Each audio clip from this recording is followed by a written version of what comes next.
I knew this day would come.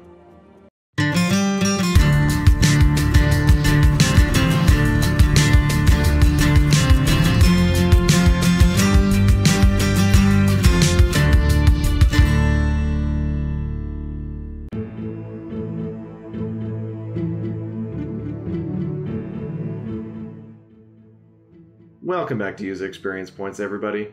This week I've got a very special treat for you. You get to see the onboarding process for a 14-day trial for Final Fantasy XIV. And that's it, because I didn't get past it. I was already expecting this to be a pretty negative episode after my experience creating a character in the weekend trial that I played a few months ago, but this is one for the ages. Well, onboarding, the one thing I get to talk about this week. So this actually started off pretty well, launching the game and having to install a quick update, but Square Enix doesn't get any credit for that. The PlayStation 4 just handles quick online updates like this really well. Next, after not reading the end-user license agreement, I was brought to a title screen that showed 3 steps to me. Set up a Square Enix account, link it to my Sony Entertainment Network account, and then register my license for the game. So this is actually great. It's a good idea to let your users know how many steps they're going to have to complete before they go through a process like this. What happened next? Not so much. So right after hitting next, I was asked if I currently have a Square Enix account. Now my only option, in spite of the last screen saying I could set one up, was to say that I have a Square Enix account already. What better way to start user registration than conflicting messages, right? So I assumed it must have remembered the account I created when I did the weekend beta. Okay, great, so I should just be able to sign in, right? So I see my username filled in, and that's great, and if I was using my Square Enix account regularly, this would be an awesome login form because I could just type in my password and hop in. But since I don't use a Square Enix account regularly, I had no idea what a one-time password was, and there was nothing on screen indicating that it is optional. So I went back to the form and tried to log in a few times without entering a one-time password, which has no indication that it's optional, I must remind you. And I realized I definitely don't remember my password from the Square Enix account I had to create to play the weekend beta for this game however long ago. So I used the Forgot Your Password link and was able to type in my email very quickly thanks to the PS4's awesome keyboard that I will definitely talk about in the inevitable PS4 episode on this show. But when I tried to move to the next field, I experienced the first of many times where the interface just froze. And this is not a I couldn't skip the cutscenes in Metal Gear Solid situation. I tried every input on the controller. Nothing was moving this arrow to the next field. Now normally this is done with the D-pad and it works really well, but here it just stopped working for a little bit. I should point out that this has never happened any other time I've used the PS4 browser. So once I regained control, I was able to finish this form and then get the confirmation code that would allow me to reset my password. I appreciated that aside from having to open on my phone and see the confirmation code, I was able to continue this process in the game's interface. Well, in the PS4's browser. I've actually yet to experience this game's real interface. So on the password reset screen, there was the usual expectation of typing in a new password, answering a security question, all that good stuff, but again, I see the one-time password field, which again has no indication that it's optional.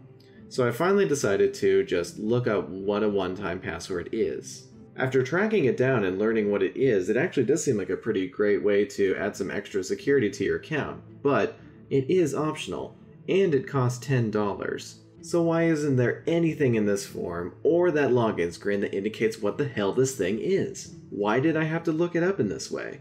One of the first rules of designing forms is that you need to indicate what is optional and what isn't.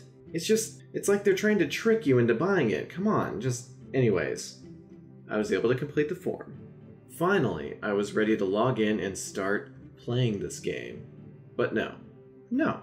I logged in and I found out that my account was locked due to recent suspicious activity. That activity, as far as I understand, was resetting my password because I forgot it. So sure enough, I checked my email and got a link to reset my password, which I then had to do entirely on my laptop. So after resetting my password again, I logged in successfully and saw this. Just take it in.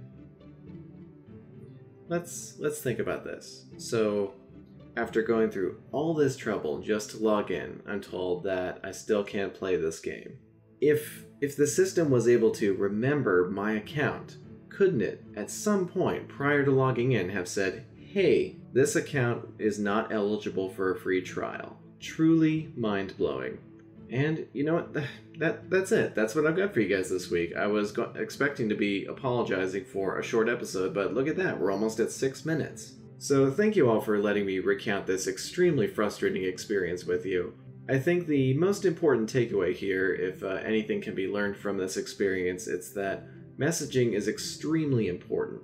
You have to tell your users what's going on, and think about what situation they might be in so you can predict what's going to happen to them.